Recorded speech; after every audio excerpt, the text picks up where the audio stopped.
My name is Xenia von Malzahn. I'm a pharmacist, networker, and regulatory expert. So I've worked in the recent years with companies trying to launch the German market and then finally did it. And I have here with me today 4 experts who can talk about various different aspects or perspectives of distribution and how to get product really into the market. And I think that's what we talk about. How do we make medicinal cannabis accessible to the patients here in Germany? They have complex backgrounds, so I need to look at my notes.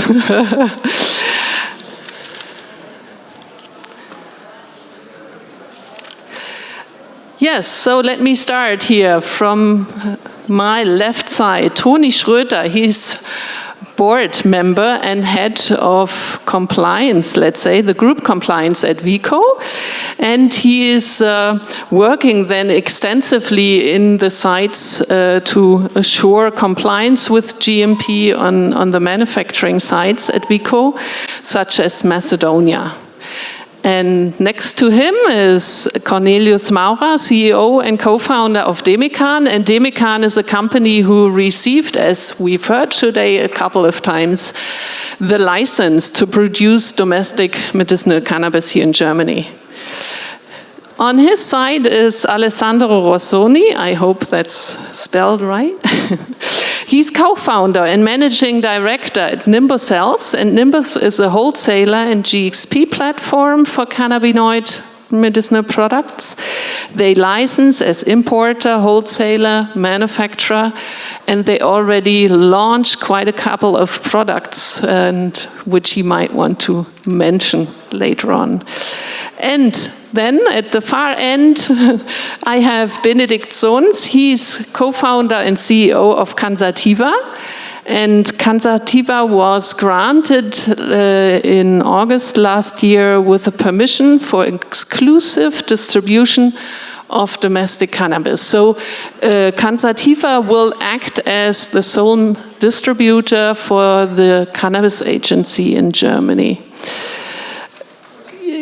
Yeah, so as I said, for me as a pharmacist, the story with cannabis started when I heard the story of a young boy who was living with severe epilepsy, who had major seizures over the day, many seizures, and this could not be treated with normal school medicine. The mother looked out for therapeutic alternatives and found medicinal cannabis and could really tremendously improve the situation for her son, as such that nowadays there are no more seizures and he can really live a relaxed, normal development, or he can develop normally and live a good life with his family without having massive aggressions because of side effects.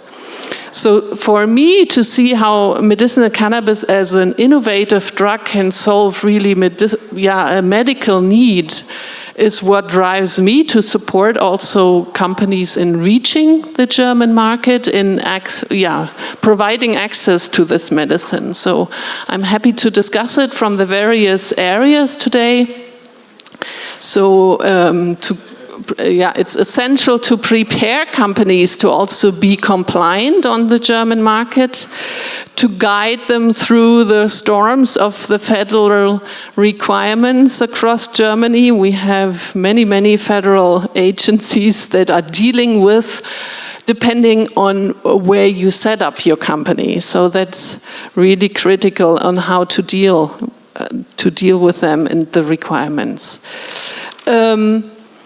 So let's talk about the German market. We saw some numbers this morning on how many drugs are being prescribed, being marketed. And to my understanding, when we look back into 2017 and compare it to today, we can see that approximately tenfold of increase was seen over those years on the amount of product being prescribed and used. What are the estimations, Alessandro, for the years to come? What kind of numbers do you use internally or try to estimate your sales upon? Okay, so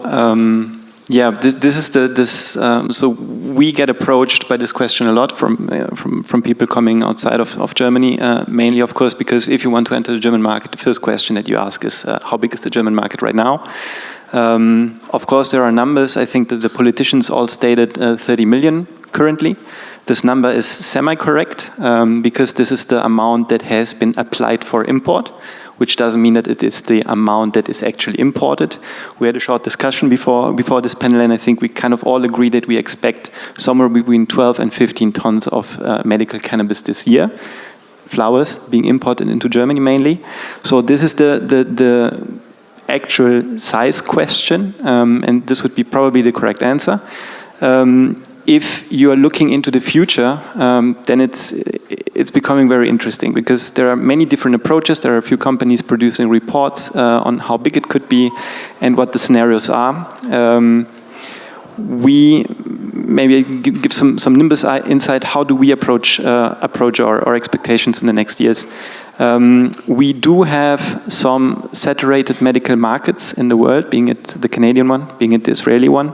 And we use a top-down approach where we say, okay, what percentage of the population per year is a medicinal cannabis patient? And then you get to receive numbers between 0.8% and something like 1.5% for the Israeli market. So calculating it back to Germany would mean that we would expect under the current conditions, so being it flower, dronabinol and extract, somewhere between 650 and 1.2 million patients. If it's going to happen within 2 years, 3 years, 4 years, 5 years, we do not know. But these are the numbers that we are handling currently. So this is our outlook how big the market is going to be.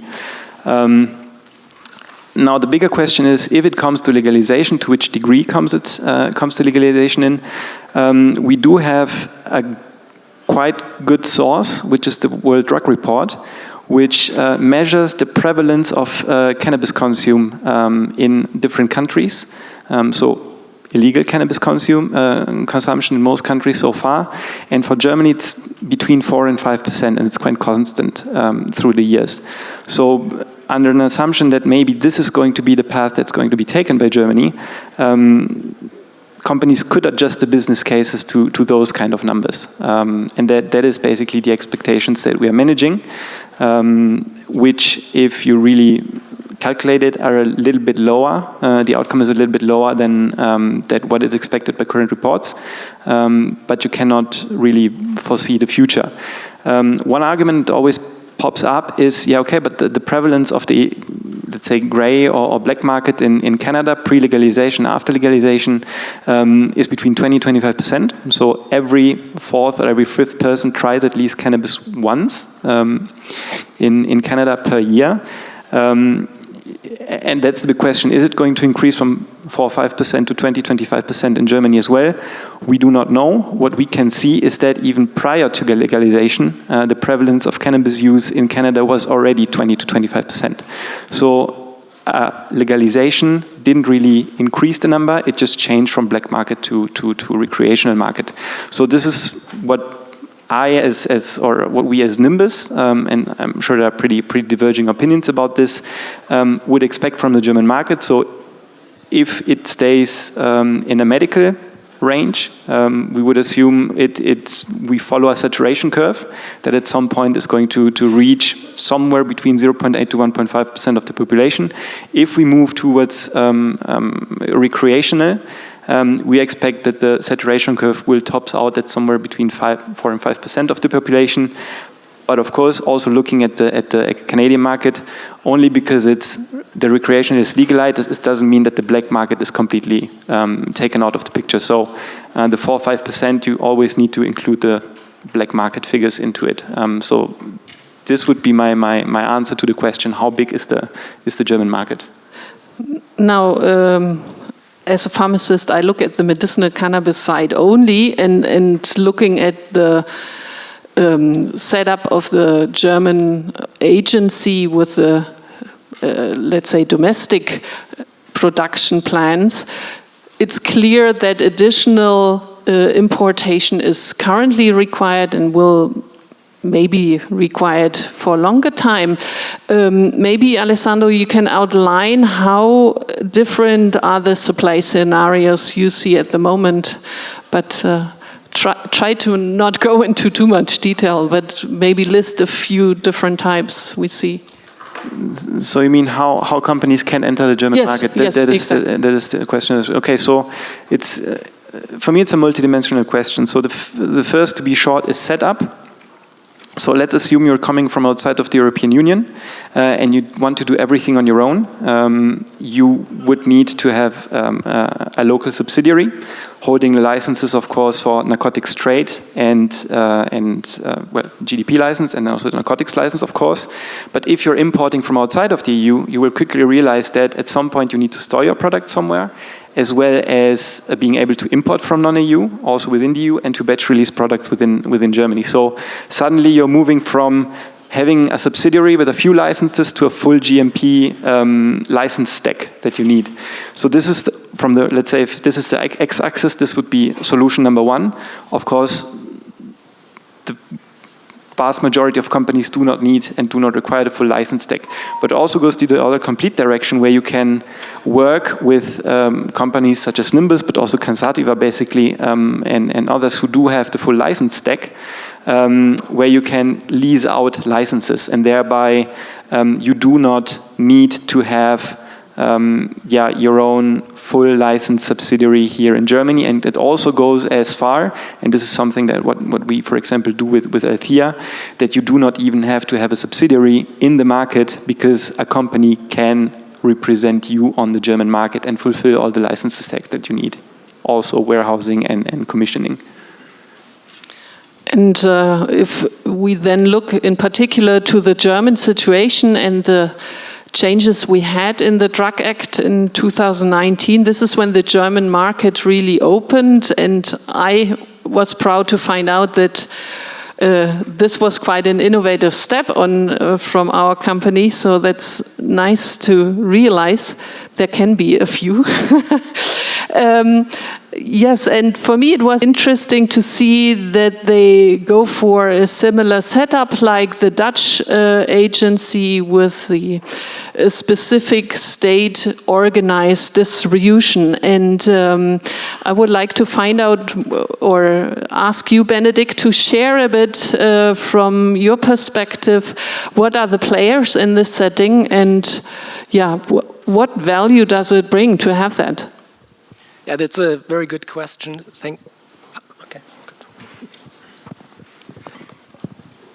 Yeah, that's a very good question. Thanks for that. So there are mainly three key stakeholders that are involved in the process of the domestic cannabis program. So first of all, there are cultivators, three companies. I think they were mentioned quite often today already, Aurora, Afria, and Demecan. They are contract manufacturing organizations for the cannabis agency.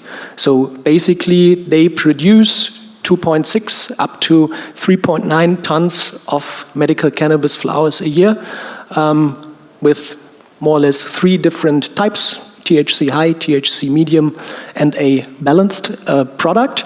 And they sell this product actually to the cannabis agency, which is part of the BfArM.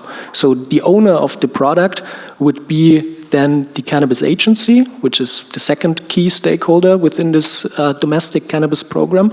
And they also control the manufacturers when it comes to harvest, to testing, to packaging, and all that stuff. And they are the owner of the product until it is distributed to the pharmacies. And for this distribution, there is an exclusive partner of cannabis agency, which is Cansativa, which is us, and we are shipping those products on behalf of BfArM into the pharmacy. So this is basically how it's set up in general. So the orders from the pharmacies would be going to the bee farm, which is then informing you or directly to you. So you're ordering on behalf of a pharmacy? So what happens is that at bee farm there is no handling of the product at all. So that's the first important thing. So it's stored at either the cultivator side or in our distribution hub. And we are receiving the orders from the pharmacies directly, but always we act here on behalf of BfArM. When you look into the market, sometimes the pharmacist might not differentiate, is he now talking to us as Consultiva or is he talking to the cannabis agency who are the actual owner of this domestic cannabis? So one last question. So you were then actually also audited by the bee farm to check on your premises, or? Yeah, absolutely. So last year there was the tender process on the distribution of the medical cannabis from Germany. 18 companies applied for this tender process. We made the race, which was good, but we also were audited by the cannabis agency last year in summer, which was quite a rough audit when you compare it to like other supplier audits or so, what we're also used to in the past. So like you just mentioned, there are different players in this domestic field, and Demikan is the one who is cultivating.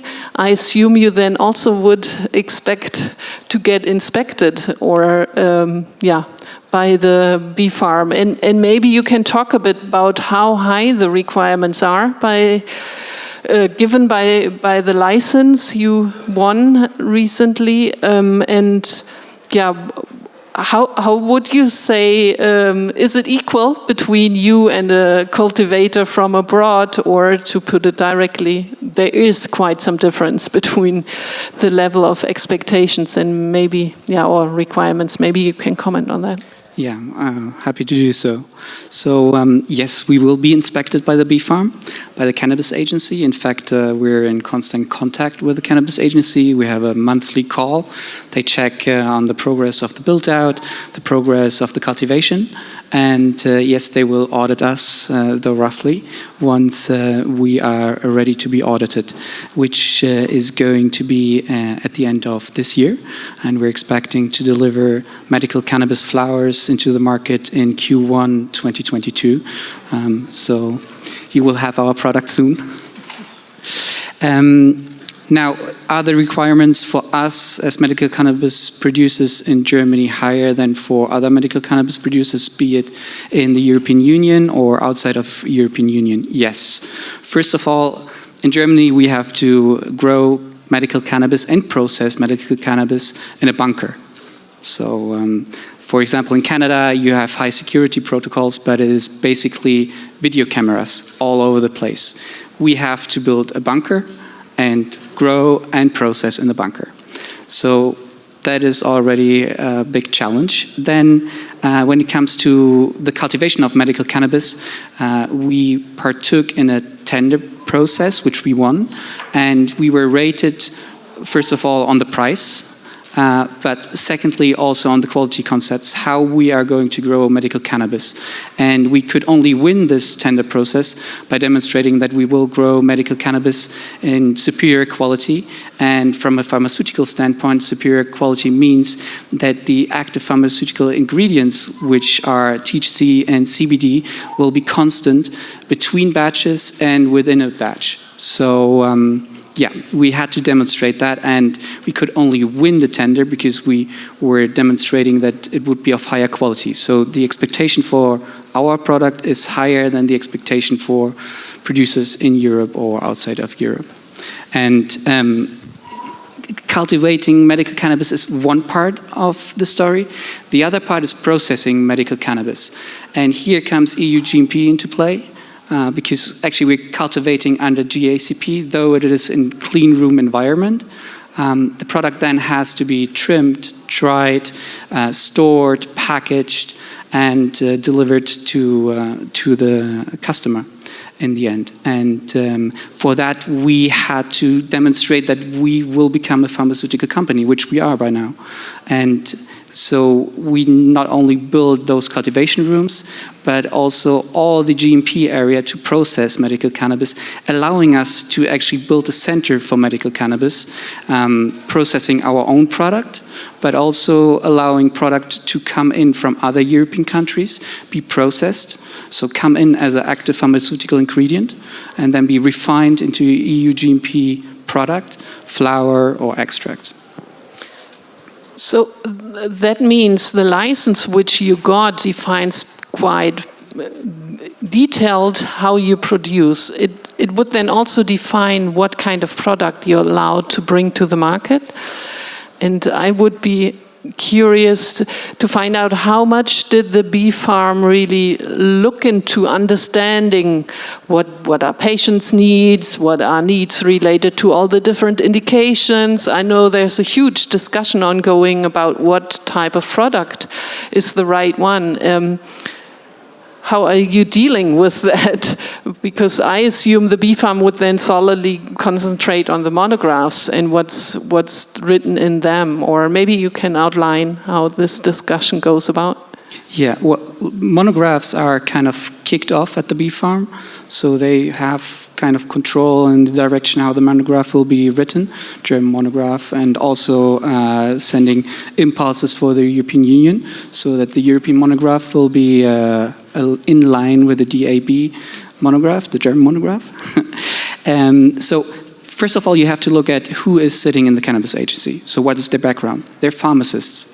So they're not medical doctors.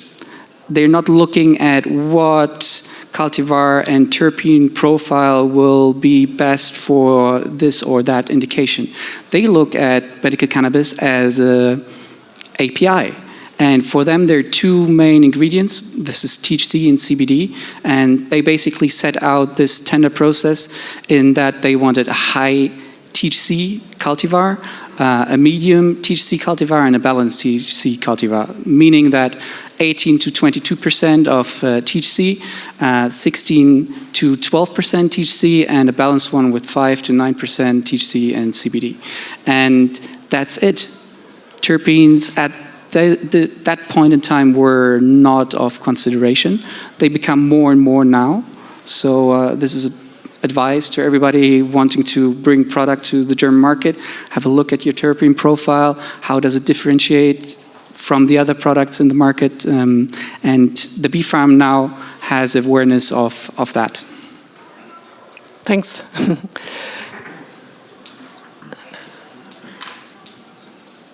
Now we are all through my notes here.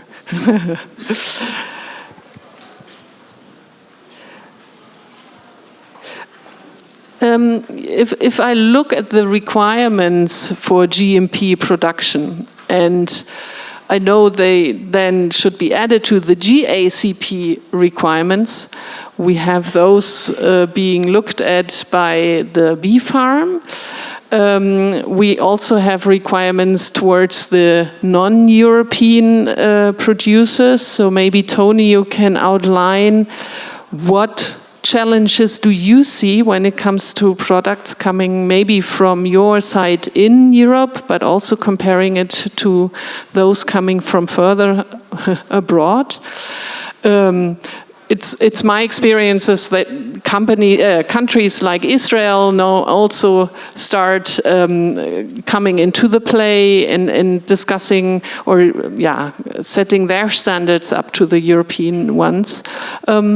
So where do you see the main challenges in this, like say, non-balance? Because that's what we experience here, and maybe you can outline that. Yeah, well, we have the famous EU GMP, and there are very fine-tuned guidelines existing already. I know that all European state inspectors they're following the EU GMP guidelines. That's basically what's on the agenda on every state inspection, what they're doing. With other words, the European suppliers, they always have the same criteria how the quality will be controlled and stately inspected.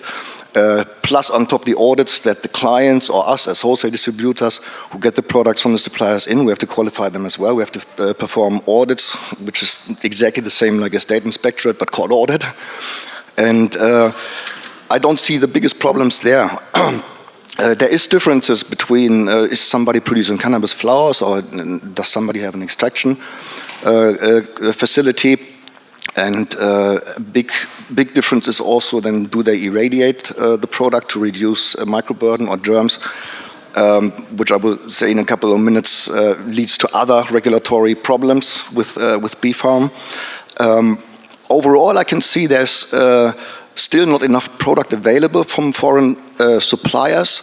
So the wholesale distributors are desperately always looking to get new products in, not only for medical reasons, where Cornelius said it very correctly, we need to look into more details of the medical effects of the cannabis plants, and also pointing at the terpene profiles, for example, and the interaction with the cannabinoids.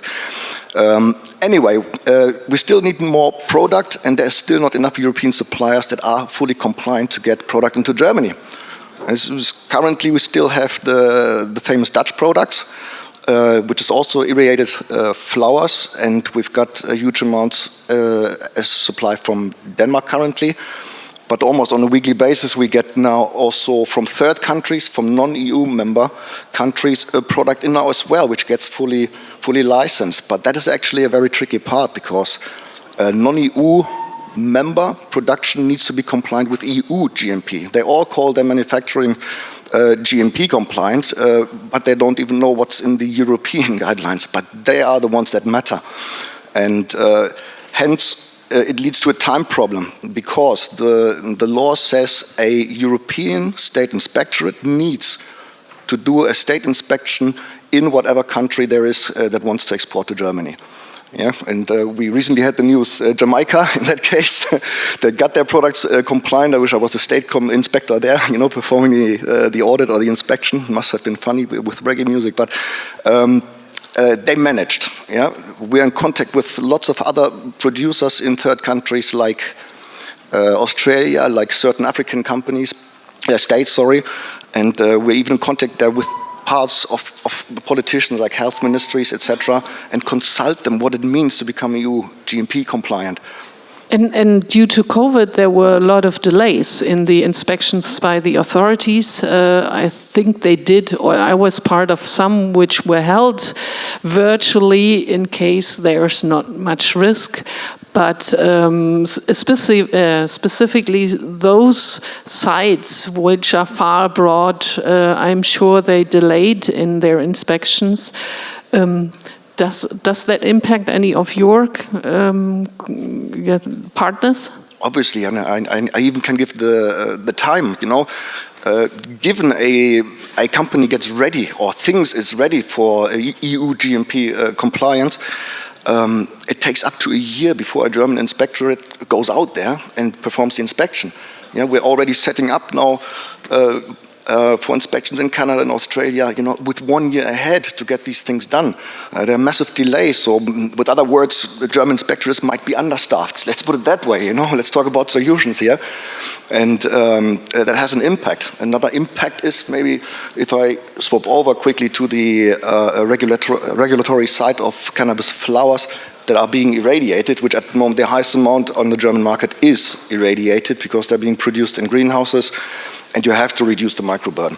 So in Holland, they irradiate with gamma. That's very intensive radiation for cannabis flowers. Has an impact on the ingredients, on the quality as well. The authorities don't mind, because as long as they stay within the specs, all is good, So, but the consumer, the patients, they will become more and more. Picky is the wrong word, but sophisticated is maybe the right word. In Denmark, we irradiate the product now with electronic beams. That's much nicer way to reduce the microburden without having an impact on the substances. And but now, what I really wanted to say is, the German beef farm, they have a department. It's called it's like irradiated license issuing department. Yeah, it's called AMRADV. It's a law text that clearly says that any substances that has been irradiated has to have a license with a license number that needs to be printed on the label of each single product, and it's related to the product name. And now with everything what my colleagues here said before, how hard it was to build up distribution channels, so from cultivation, then all these different manufacturing steps. It's not only the first GMP, it's also the labeling, filling, packaging, etc. GMP and GDP laws. We go through all these efforts, and then in the end of the day, you cannot bring the product on the market without this radiation license. And to get that takes at least 10 months. Yes, I know. It's like a little dossier for a product, so it is quite extensive. Since we would like to also allow the audience for some questions, maybe I can ask each one of you to say 1 to 2 sentences of... Then we don't get to the questions, you mean? Okay, then let's open for questions first. I think it would be nice to give you some opportunity. Yeah, all right. No one had 1 or 2 sentences? No, let's start. Okay, 1 or 2 paragraphs is more. So I have a question regarding the standardization of the cannabis flower and the metabolic content. So to contextualize, I am a biochemist and a medicinal chemist. I teach at a university in Colombia, medicinal cannabis, and a big part of my research is analyzing the metabolic diversity of cannabis chemobars cultivated in Colombia. So we have cooperations with different companies in Colombia, different regions on the Cordilleras, and we analyze the terpenoid profile and try to establish correlations to identify potentially new metabolic profiles. So what I've realized in my research is that the cannabis flower can be very heterogeneous even within the same plant, depending if you have the top bud or the bottom. So I wonder, okay, when you have to guarantee the chemical identity of a whole batch, I mean, if it's hard within the same plant, when you have tons of it, how can you guarantee that every flower on the batch will be identical? I mean, my impression is like,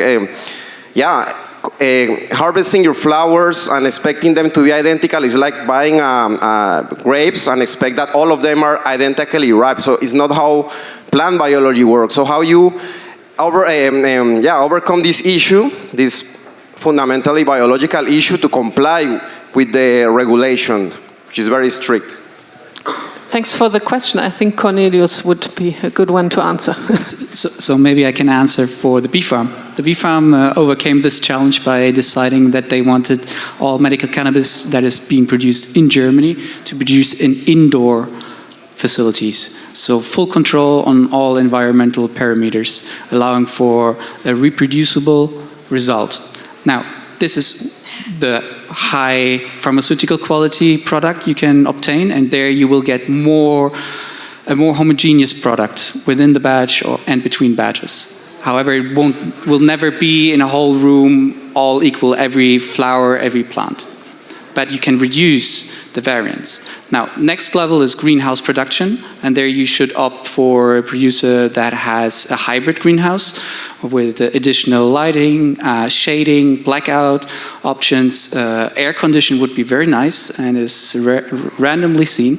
And then you have greenhouses without any technical additions. They are as bad or as difficult for a homogeneous product as greenfield production. So there you have the gradients, and this is the reason why the bee farm opted for indoor. And you addressed before the question, are there differences between the products? Yes, here it is grown indoor, and currently into Germany is flowing product being mainly produced in greenhouses. Some of them hybrid greenhouses. So I'm just wondering too, would extraction or something like that help to create more consistent results? I mean, I'm a flower guy, but... Yeah, absolutely. But then again, you want to have a high quality product to produce high quality extracts. With a bad biomass, you will not obtain high quality extracts. If there's some metals inside or pesticides, they will accumulate, and well, yeah. Yeah, I would also add to that there's FDA guidance for growing botanical medicines as well, which talks about defining your batch size. So everything starts with how many plants you're growing of that particular variety. And we have things like harvest batches, which indicate what strains were planted on what day under what particular environment. So absolutely environmental control. But then you have to homogenize the batch enough that when you pull samples and you pull a sufficient sample size, you're getting a margin of tolerance that is reflective of what it is that you're trying to meet quality standard on. So these are the ways to kind of do that. Sorry, Mark Slaw with iComply. I have a quick question just regarding the cost of production. It sounds like in Germany to cultivate cannabis is going to be an expensive endeavor. You've got a lot of regulatory agencies. Cost of electricity isn't the cheapest. So I'm curious, have you calculated what your cost of goods sold is going to look like and how that's comparative to cheaper imports that are coming up in the game? And how do you think the price difference is going to look? Now, we participate in the first tender because we wanted to be a first mover. But at the same time, the bee farm made a constraint on everybody that wanted to apply to offer something that allows you to run your business profitable. So we had to calculate a price that would allow us to cover the cost of goods and the overheads. So actually we were offering a higher price than our two competitors that won in the public tender, much higher, as I believe. And we were only able to win this tender because our quality concepts were in a way that pleased the bee farm and allowed for a high pharmaceutical product. Very informative and well-structured panel. Thank you very much to the moderator and the panelists. I would like to ask you, Alessandro mentioned some of the critical approach, and we heard about some of the major players, but can you just briefly summarize a roadmap? We have a growing and extracting facility in North Macedonia. Can you summarize a brief roadmap and a timeline what it's going to take to enter the German market? Thank you. Okay, so on a timeline... Oh, you take that easy question. Yeah, it's a big question.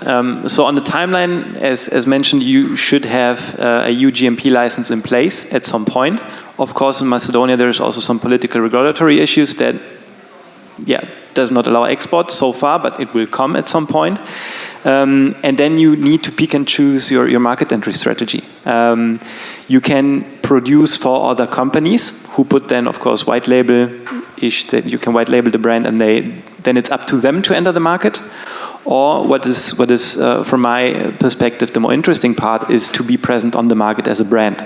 So if you choose to go that way, you need to choose your setup. So are you going to have a subsidiary in Germany as a running company? Is the subsidiary also going to be the one who has a GDP and narcotics license?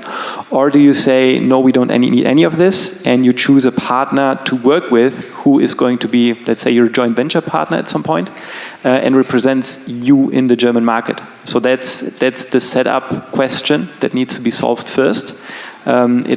Of course, there's benefits and counterindications to every and each setup.